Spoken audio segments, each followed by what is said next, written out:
السلام علیکم ورحمۃ اللہ وبرکاتہ۔ الحمد للہ رب العالمین والصلاة والسلام على اشرف الانبیاء والمرسلین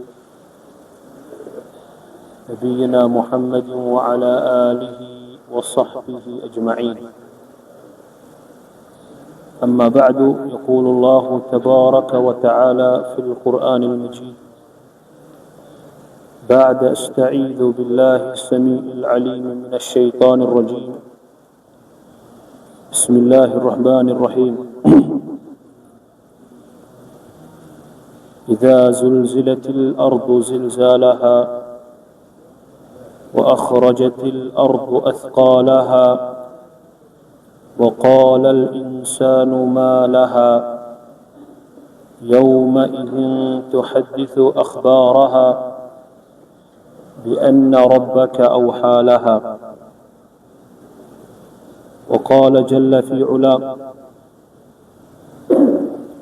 فما بكت عليهم السماء والأرض وما كانوا منظرين۔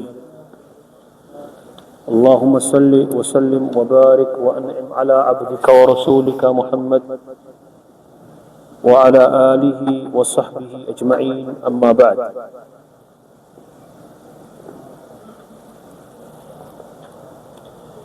شروع میں تمام تر احسانات، تمام تر حمد و ثنا، شکر و سپاس رب ذوالجلال کے لیے حق کہ جس رب کائنات نے ہم سب کو اپنے اس پیارے گھر میں جمع ہونے کی توفیق عطا فرمائی۔ ہماری طرف سے بالخصوص اور مسلمانوں کی طرف سے بالعموم درودوں اور رحمتوں کی لا انقطاع بارش ہو برذات مقدس محمد الرسول اللہ صلی اللہ علیہ وعلی آلہ وصحبہ وسلم۔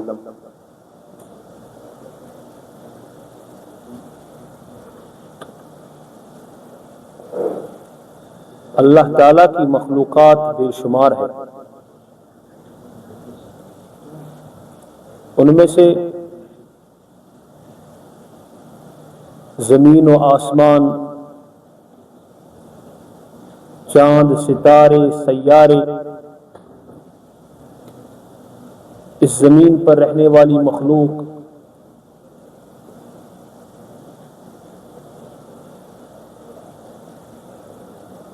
یہ سب چیزیں دراصل انسان کے اعمال پر شاہد ہے۔ یہ چیزیں انسان کے اعمال کے گواہ ہیں، جن کی گواہی کل قیامت کے دن اللہ تعالیٰ کے سامنے یہ مخلوقات دیں گی۔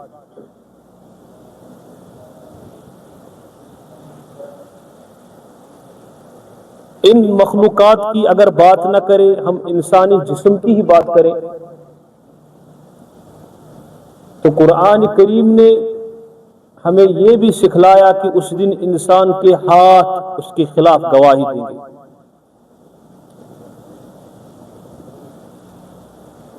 ایک دن رسول اللہ صلی اللہ علیہ وسلم سورۃ الزلزلہ اس کو تلاوت فرما رہے تھے۔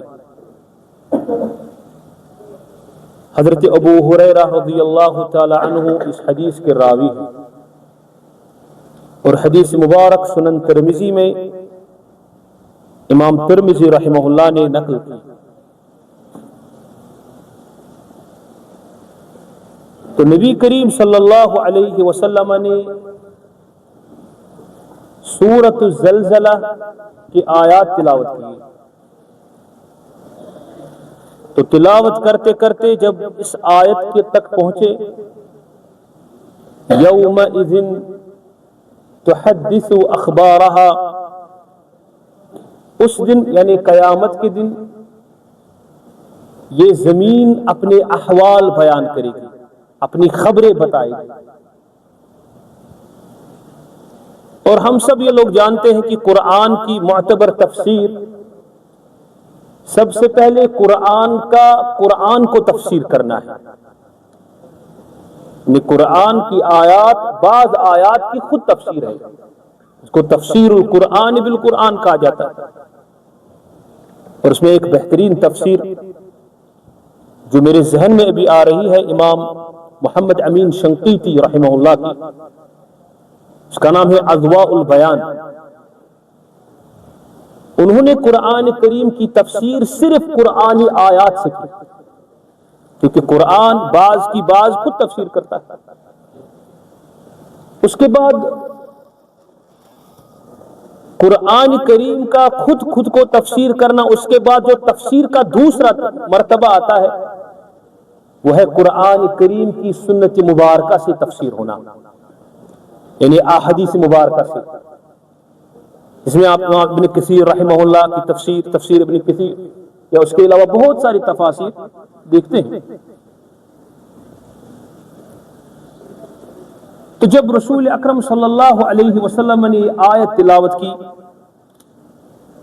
تو صحابہ سے فرمایا اتدرون ما اخبارها، یہ جو رب کریم زمین کے بارے میں فرما رہے ہیں کہ اس دن یہ اپنے احوال کو بیان کرے گی، کیا آپ کو معلوم ہے کہ وہ احوال، وہ اخبار کیا ہوں گے، وہ نیوز کیا ہوگی؟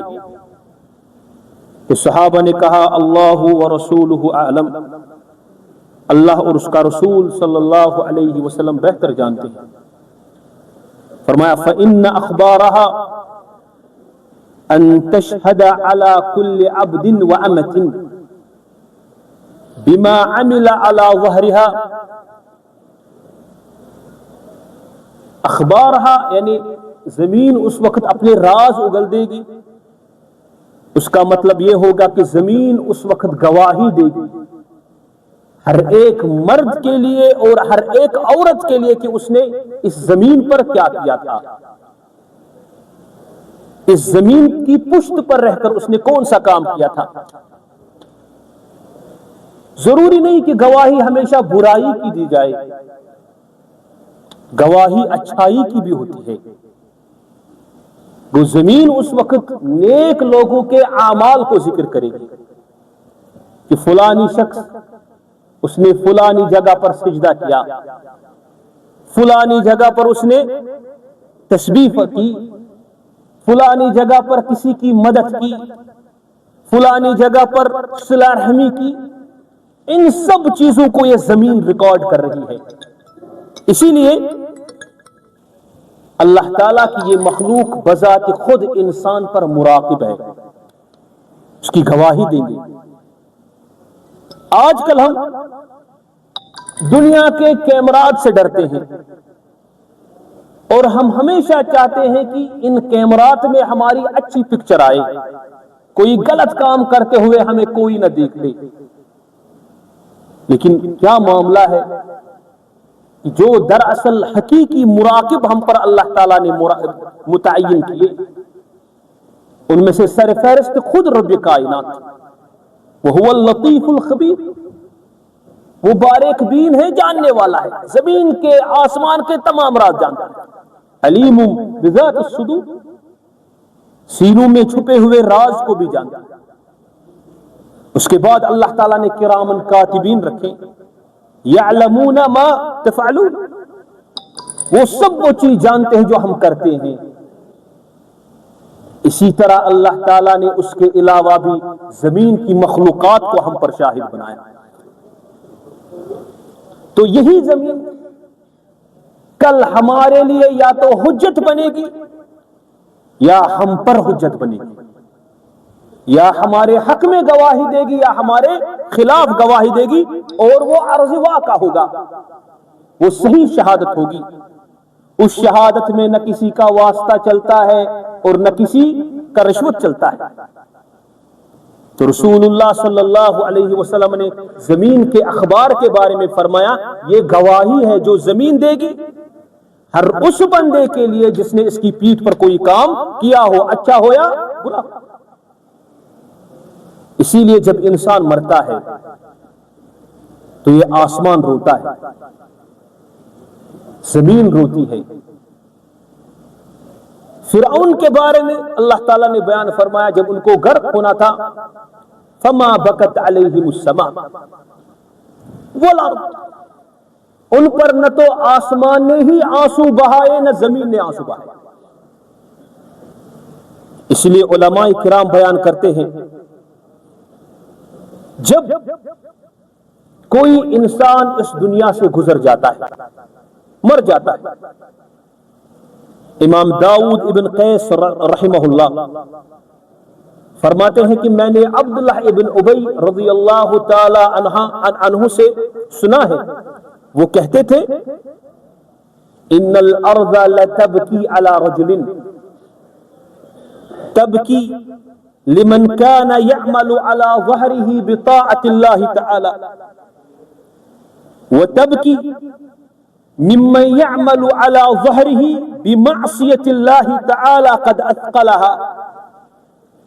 جب کوئی انسان مرتا ہے چاہے نیک ہو یا برا ہو تو زمین روتی ہے، اس وجہ سے روتی ہے کہ میرے پیٹھ سے ایک تسبیح کرنے والا، نیک عمل کرنے والا کم ہو گیا۔ اور جب کوئی برا انسان مرتا ہے تو زمین روتی ہے اس اندازے سے کہ میرے اندر ایک برا انسان آ گیا، مجھے اب اس کا بوجھ اٹھانا پڑے گا۔ اس کے بعد داؤد ابن قیس رحمہ اللہ کہتے ہیں کہ حضرت ابی ابن کعب رضی اللہ تعالی عنہ نے یہی آیت تلاوت کی، فما بکت علیہم السماء والارض وما كانوا منظرین۔ فرعون کے بارے میں آسمان اور زمین نے ان پر نہیں رویا، اور نہ ان کو عذاب دینے میں اللہ تعالیٰ ان کو مؤخر کرے گا بلکہ ان کو جلدی عذاب دے گا۔ اب یہ روایت علم حدیث کے اعتبار سے حکماً مرفوع ہے۔ آپ یاد رکھیں کہ حدیث جب نبی کریم صلی اللہ علیہ وسلم کہیں گے کہ اللہ تعالیٰ نے فرمایا قرآن کے علاوہ، تو وہ حدیث کہلاتی ہے حدیثی قدسی۔ دوسری قسم، جب کوئی صحابی کہے گا کہ رسول اللہ صلی اللہ علیہ وسلم نے فرمایا، اس حدیث کو کہیں گے حدیث مرفوع، کیونکہ یہ صاحب الرفیع، ایک بلند و بالا شخصیت کی طرف اس کی نسبت کی جا رہی ہے۔ لیکن صحابی نے ایسی بات کہی جو پیغمبر کے علاوہ کوئی بتا ہی نہیں سکتا تھا۔ ابی ابن کعب کون تھے؟ صحابی تھے، مفسرین صحابہ میں تھے۔ انہوں نے کہا کہ جب آدمی مرتا ہے تو آسمان رو لیتا ہے، تو یہ بات ایسی ہے کہ یہ غیب کے امور میں سے ہے، اس کو عام انسان نہیں جان سکتا۔ تو صحابی نے کیسے جانا؟ حالانکہ صحابی یہ بھی نہیں کہہ رہا ہے کہ رسول اللہ صلی اللہ علیہ وسلم نے فرمایا۔ اگر وہ کہتے کہ نبی صلی اللہ علیہ وسلم نے فرمایا تو یہ حدیث مرفوع بن جاتی، کوئی شک نہیں۔ لیکن صحابی اس حدیث کی نسبت رسول کی طرف نہیں کر رہے ہیں صلی اللہ علیہ وسلم، گویا کہ وہ اپنا قول فرما رہے ہیں، لیکن یہ قول ایسا ہے جو غیب کی باتوں میں سے ہے۔ تو حدیث میں ایک اصطلاح ہے حکماً مرفوع، ہمیں یہ ماننا ہے کہ گویا کہ رسول اللہ صلی اللہ علیہ وسلم نے ان کو ضرور یہ فرمایا ہوگا، کیونکہ صحابی خود سے ایسی بات نہیں کر سکتے۔ تو زمین، آسمان جو ہم پر گواہ ہے ہمارے اعمال کے، وہ ہمارے لیے روئیں گے، یا تو ہمارے بوجھ کی وجہ سے یا ہماری نیکیاں ان کو یاد کر کے رو لیں گے۔ اسی طرح امام مجاہد ابن جبر رحمت اللہ علیہ، یہ شاگرد تھے حضرت عبداللہ ابن عباس رضی اللہ تعالی عنہما کے، فرماتے ہیں ما مات مؤمن الا بکت علیہ السماء والارض 40 صباحا، کہتے ہیں کہ جب آدمی کوئی نیک بندہ مرتا ہے تو زمین اور آسمان 40 دن تک صبح صبح روتے ہیں، احساس۔ فقلت له، امام مجاہد ابن جبر رحمہ اللہ کہتے ہیں انہوں نے حضرت عبداللہ ابن عباس رضی اللہ عنہ سے سوال کیا، فرمایا اتبکی الارض، کیا زمین بھی رو لیتی ہے؟ زمین کیسے روئے گی؟ تو انہوں نے جواب دیا اتعجب وما للارض لا تبکی علی عبد کان یعمرها بالرکوع والسجود، اس میں تعجب کی کیا بات ہے؟ زمین تو اس بندے پر روئے گی جو اس کو آباد کرتا تھا اپنے رکوع کرنے سے اور اپنے سجدے کرنے سے۔ اسی طرح وما للسماء، آسمان کو کیا پڑی ہے وہ روئے گا، وہ کیوں نہ روئے؟ لا تبکی وما للسماء لا تبکی علی عبد کان لتکبیرہ وتسبیحہ فیہا دوی کدوی النحل، آسمان اس لیے روتی ہے کیونکہ یہ بندہ، نیک بندہ صبح شام تسبیحات پڑھتا رہتا تھا، تکبیرات پڑھتا رہتا تھا، تو یہ تکبیرات اور تسبیحات اللہ تعالیٰ کی طرف پہنچتے ہیں، الیہ یصعد الکلم الطیب والعمل الصالح، یہ نیک اعمال، بہترین کلمات اللہ تعالیٰ کی طرف اوپر لیے جاتے ہیں۔ تو اسی طرح اس کی تکبیرات اور اس کی تسبیحات سے آسمان ہمیشہ اسی طرح گنگناتا رہتا تھا جس طرح شہد کی مکھی گنگناتی رہتی تھی، لیکن آسمان اس لیے روتی ہے کہ اب یہ گنگنانا بند ہو گیا۔ یہ مخلوقات دراصل ہم پر اگرچہ نعمتیں ہیں، اللہ تعالیٰ نے ہمارے گزران کا ذریعہ بنایا، لیکن ساتھ ہی ساتھ ان کو ہم پر شاہد بنایا، یا تو ہمارے حق میں شہادت دیں گے یا ہمارے خلاف شہادت دیں گے۔ اسی طرح امام عطا الخراسانی رحمہ اللہ وہ کہتے تھے ما من عبد يسجد للہ سجدة فی بقعة من بقاع الارض، جب کوئی بندہ زمین کے ٹکڑوں میں سے کسی ٹکڑے پر سجدہ کرتا ہے الا شہدت له یوم القیامت وبقت علیہ یوم یموت، کہتے ہیں کہ قیامت کے دن وہ زمین کا ٹکڑا اس کے حق میں گواہی دے گا اور اس وقت روئے گا جب یہ آدمی مر جائے گا۔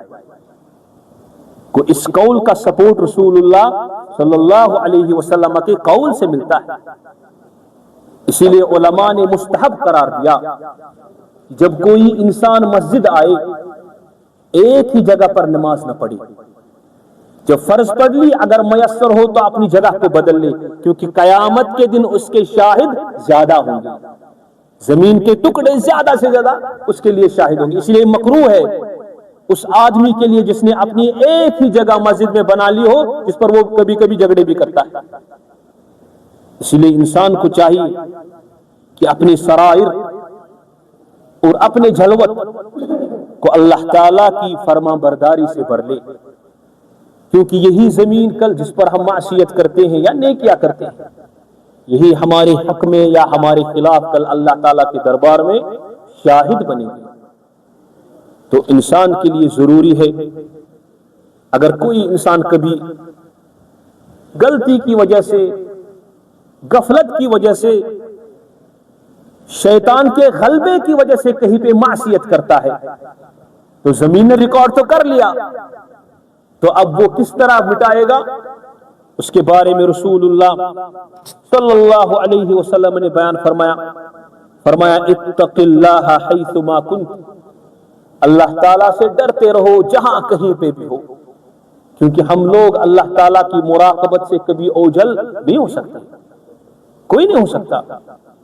کیمرہ کو ہم دھوکہ دے سکتے ہیں، یہ تو انسانی مخلوق ہے، اس وقت ہم اپنا وضع قطع صحیح بناتے ہیں، لیکن اللہ تعالیٰ کی نظروں سے ہم غافل ہیں، نعوذ باللہ۔ فرمایا اتق اللہ حیثما کنت، جہاں کہیں پہ بھی ہو اللہ تعالیٰ سے ڈرتے رہو، وَأَتْبِعِ السَّيِّئَةَ الْحَسَنَةَ تَمْحُهَا، اگر کبھی کبھار غلطی ہو بھی جائے فوراً نیکی کیا کرو، کیونکہ وہ نیکی کرنے سے اللہ تعالیٰ گناہ کو مٹا دیتا ہے۔ فَإِنَّ الْحَسَنَاتِ يُذْهِبْنَ السَّيِّئَاتِ، نیکیاں گناہوں کو مٹا دیتی ہے۔ اس کے بعد فرمایا وَخَالِقِ النَّاسَ بِخُلُقٍ حَسَنٍ، اور لوگوں کے ساتھ بہترین اندازے سے پیش آؤ۔ تو ہم بھی اللہ تعالیٰ سے دعا کرتے ہیں اللہ تعالیٰ اپنی مخلوق کو ہمارے لیے ہمارے حق میں گواہی دینے والا بنائے، ہمارے خلاف گواہی دینے والا نہ بنائے۔ اللہ تعالیٰ سے دعا کرتے ہیں اے اللہ ہماری جلوت کو صحیح بنا، ہماری خلوت کو صحیح بنا، ہمارے گناہوں کو معاف فرما، ہماری مغفرت فرما۔ اے اللہ دعا کرتے ہیں جو بھی پریشان حال ہیں ان کی پریشانیاں دور فرما۔ اے اللہ جو قرض دار ہیں ان کے قرض کو روا فرما۔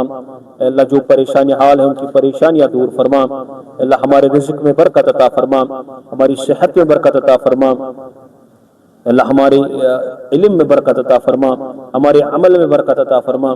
اللہ دعا کرتے ہیں ہمارے والدین، رشتہ دار، احباب، دوست احباب، اللہ ان پر اپنے برکات و رحمات کا نزول فرما۔ اللہ ہم پر بھی اپنے برکات و رحمات کا نزول فرما۔ اللہ جو بے اولاد ہے اولاد صالحہ عطا فرما۔ اللہ جو بے اولاد ہے اولاد صالحہ عطا فرما۔ جو صاحب اولاد ہے ان کی مغفرت فرما۔ اللہ جو صاحب اولاد ہے ان کی حفاظت فرما، دنیا میں بھی مغفرت فرما، آخرت میں بھی مغفرت فرما۔ اللہ دعا کرتے ہیں ہمیں سچ بولنے کی توفیق عطا فرما، سچ کے ساتھ رہنے کی توفیق عطا فرما، سچ پر عمل کرنے کی توفیق عطا فرما۔ اقول ما تسمعون واستغفر الله لي ولكم ولسائر المؤمنين انه تعالى جواد كريم ملك بر رب الرؤوف الرحيم۔ السلام عليكم ورحمة الله وبركاته۔